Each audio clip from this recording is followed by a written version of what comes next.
Hi, my name is Gerhard Schwadner, and welcome to Selling Power TV. Today, we have the great pleasure of speaking with Jeff Seeley.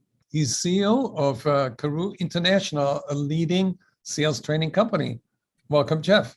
Thanks, Gerhard. Great to see you as always. And thanks for having me on Selling Power TV. We had you recently, 2 weeks ago, on stage at the Sales 3.0 conference, and you were kind enough to talk about how to articulate and create value for the customer. Can we get your latest thinking? A lot of sales professionals are really nervous about presenting this because it's so different than what they've done. They've been historically kind of almost on a route mentality to some degree. And so now it takes a little bit of humbleness to go to their customer in a different way and say, I may have not been serving you as well as I probably should have.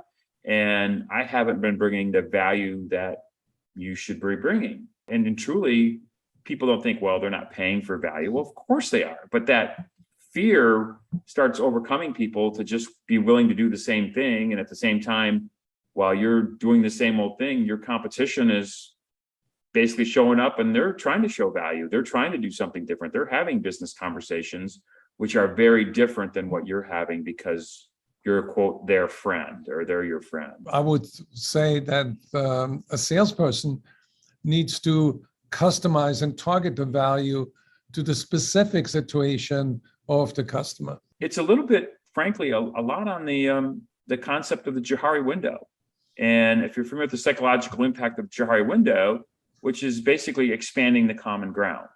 And, if you look at sales professionals, it's really to get comfortable in that, very small box of common ground. And you don't expand it. It's like, hey, this is what you do. This is what we do. And they don't expand that common ground by either asking questions. It's like, what's going on in your industry, or having intellectual curiosity to study and know what's going on in their customer's customer, what's the experience they're trying to deliver.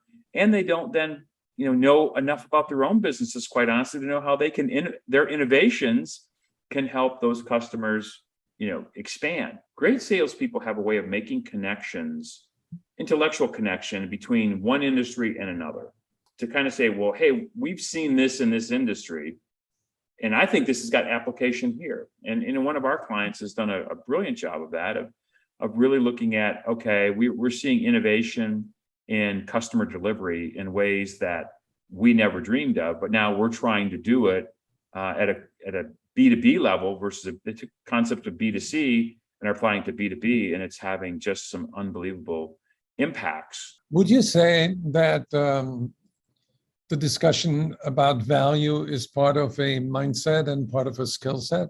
If your mindset is, going in that I'm, the customer's paying for me to be here, they're paying for me to deliver things, I'm thinking about it very differently other than it's just my job. And then it also takes, the ability to network more. And to me, I think some of the really great things are the ability to use technology to expand your network inside of an organization. Jeff, if I ask you to describe 3 qualities that a person of value communicates to a customer, what would they be? First would be a really rock solid knowledge of the company. It's really knowing your own company, but knowing the business of your customer. What is the business they're in? Who are their customers? What value are they trying to create? Second is knowing your competition that you're dealing, who else is trying to service this customer? What are they bringing to the party? What are they bringing differently? And then the third thing is, how do you now start bringing insight from this knowledge to your customer that's going to make their company better? How are they going to be better? And even in the smallest things, there are so many businesses out there that the total value inside of the customer's end product is in, less than 1 or 2%. I mean, it's not like they're, I think of a Tesla. It's not like if you're not creating the batteries for Tesla per se, if you're just making the blinker switches or the knobs or the leather, I mean, it's this small. But what's the value proposition that having a great seating surface could have, or what's the value proposition of how that works? And we've certainly had a million conversations about mindset. I've, been through your training program. I've spoke on it, and it just, to me, it's just become, that's second nature. How can people get in touch with you and learn more? Find me at jeff@carew.com or Jeffrey B. Seeley on Twitter or Jeff Seeley on LinkedIn. Like I said, just shoot me an email. It's pretty simple, jeff@carew.com, CAREW. And what I like to say is the greatest things for me have been helping people achieve things that they didn't think were possible. Awesome. Thank you so much, Jeff. Great seeing you, Gerhard.